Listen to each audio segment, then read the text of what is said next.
जंग से जुड़ी बड़ी खबर आ रही है। रूस ने यूक्रेन के 1000 किलोमीटर इलाके में 500 से ज्यादा बड़े हमले किए हैं। यूक्रेन का दावा यह भी है कि रूस ने बेहद खौफनाक फॉस्फोरस बम से बखमूत को जला डाला है।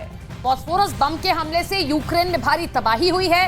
खबर यह भी है कि रूस 9 मई से पहले यूक्रेन के डोनेट्स्क इलाके पर पूरी तरह से कब्जा करने के लिए भीषण हमले कर रहा है। डिफेंस एक्सपर्ट्स का दावा यह है कि रूस यूक्रेन पर इसलिए भीषण हमले कर रहा है ताकि यूक्रेन को काउंटर अटैक का मौका ना मिल पाए। दावे तो ये भी किए जा रहे हैं कि रूस ने किस तरीके से पिछले 24 घंटे के अंदर यूक्रेन के 1000 इलाके पर कब्जा किया है और तबाही मचा दी।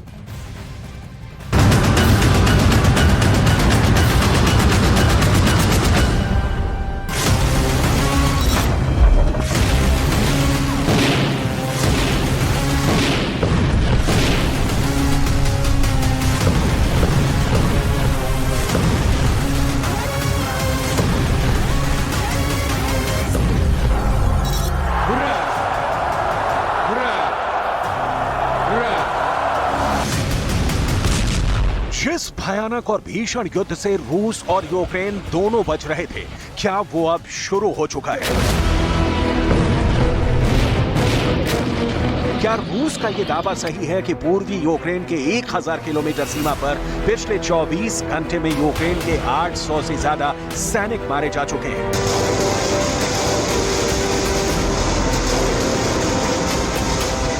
आखिर रूस को बखमूत पर दुनिया के सबसे खूनी फास्फोरस बम से हमला करने की क्यों जरूरत पड़ी? क्या रूस 800 डिग्री सेंटीग्रेड तापमान वाले फास्फोरस बम से यूक्रेन को कोयला बना देना चाहता है? क्रेमलिन पर हुए हमले के बाद से आखिर पुतिन के सिर पर इतना भयानक खून खराबा क्यों सवार हो गया है? क्या वाकई में 9 मई तक रूस बखमूत के साथ साथ पूरे डोनेट्स्क पर कब्जा कर लेना चाहता है?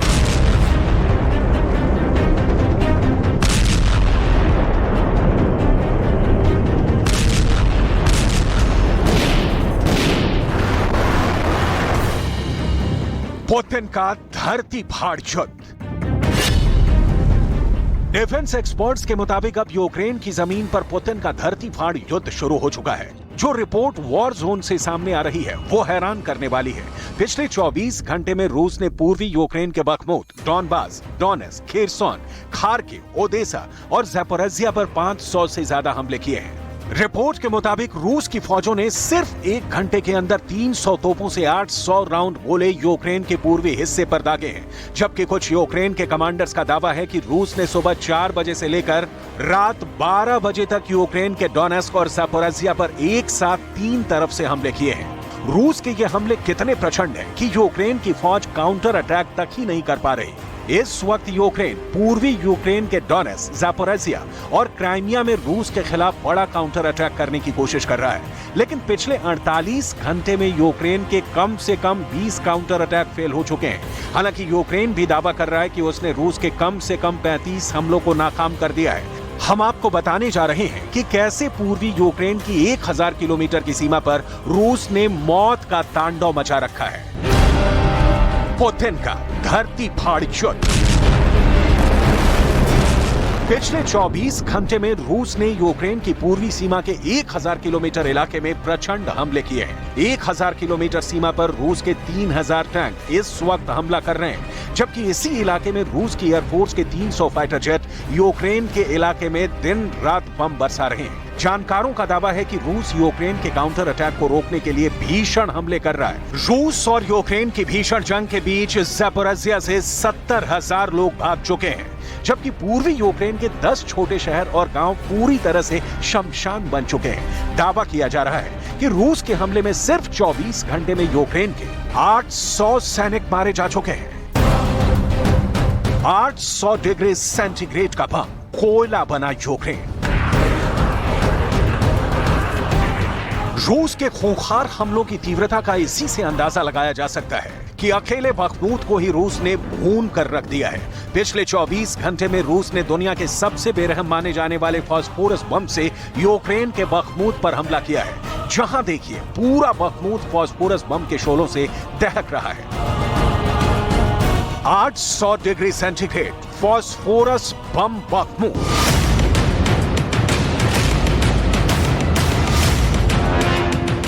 रूस ने जिस फास्फोरस बम से यूक्रेन पर हमला किया है उसका तापमान जानकर आपके रोंगटे खड़े हो जाएंगे। बखमूत पर दागे गए फास्फोरस बम का तापमान 800 डिग्री सेंटीग्रेड है, जो इंसान तो छोड़िए स्टील और कंक्रीट से बनी इमारतों को भी जलाकर कोयला बना देता है।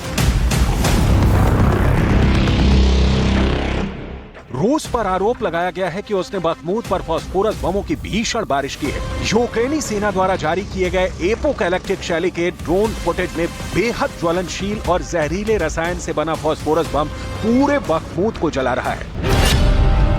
रूस ने बखमूत पर सफेद फास्फोरस से हमला किया है। 800 डिग्री वाले फास्फोरस बम को जलाना और बुझाना बेहद कठिन होता है। 800 डिग्री वाले फास्फोरस बम इंसानी शरीर को भाप बनाकर उड़ा देता है, जबकि फास्फोरस बम के भीषण तापमान से इमारतें जलकर राख हो जाती हैं। 800 डिग्री वाला फास्फोरस बम जब आसमान में फटता है तो हवा में सफेद बादल के साथ शोले जमीन पर बरसने लगते हैं। इंसान, पेड़ पौधे और इमारतें जो भी इसकी चपेट में आती हैं जलकर कोयला हो जाती हैं। फास्फोरस बम के हमले से बचना लगभग नामुमकिन है।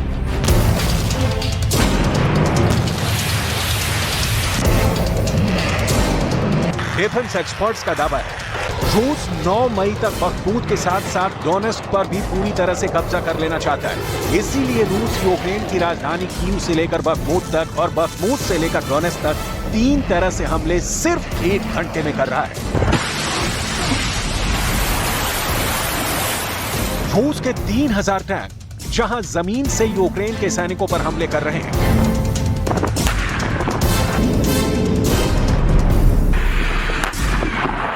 तो वहीं रूस के फाइटर जेट दिन रात यूक्रेन पर हमले कर रहे हैं, जबकि रूस की रॉकेट और मिसाइल ब्रिगेड यूक्रेन पर लगातार मिसाइलें बरसा रही हैं। कुछ मिसाइलें समंदर में रूसी युद्धपोत से यूक्रेन पर दागी जा रही हैं। यानी इस वक्त रूस जमीन, आकाश और समंदर तीनों तरफ से एक साथ हमले यूक्रेन पर कर रहा है। सोलेदार पर इसी तरह के हमलों से रूस ने कब्जा किया था।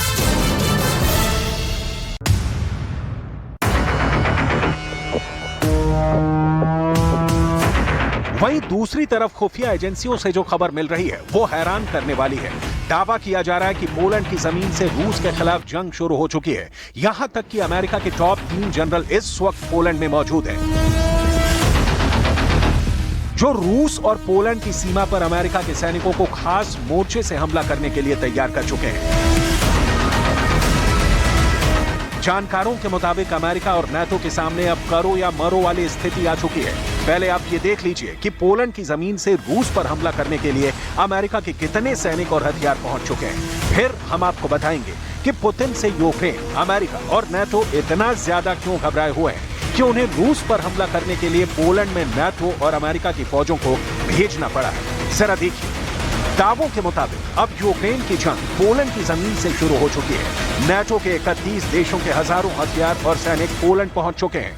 पोलैंड के 3 लाख सैनिक रूस से लगती सरहद पर मोर्चा खोल चुके हैं, जबकि अमेरिका की पहली बटालियन 8वीं इन्फेंट्री रेजिमेंट, 3री आर्म्स ब्रिगेड कॉम्बैट टीम और 4थी इन्फेंट्री डिवीजन के सैनिक पोलैंड में रूस के खिलाफ मोर्चा खोल चुके हैं। दावा किया जा रहा है कि अमेरिका के सैनिक और घातक हथियार पोलैंड की सीमा से रूस की सीमा में घुसकर हमला करने जा रहे हैं। पोलैंड इस वक्त यूक्रेन को बचाने का कमांड सेंटर बन चुका है। असल में यूक्रेन में हर तरफ पुतिन के जासूस पल पल की जानकारी रूस तक पहुंचा रहे हैं, जिसकी वजह से पुतिन अपने जनरलों से ऐसे हमले यूक्रेन पर करवा रहे हैं कि यूक्रेन को संभलने का मौका तक नहीं मिल रहा है। यहां तक कि अमेरिका, जर्मनी और नाटो के 31 देशों के सैकड़ों सैनिक यूक्रेन में मौजूद हैं, लेकिन उसके बाद भी रूस को हरा नहीं पा रहे हैं। We all want to see different Vladimir here in The Hague, the one who deserves to be sentenced for these criminal actions right here in the capital of the international law. And I'm sure we will see that happen when we win, and we will win. And when we win not just on the battlefield, not just against this aggression, look at how countries around the world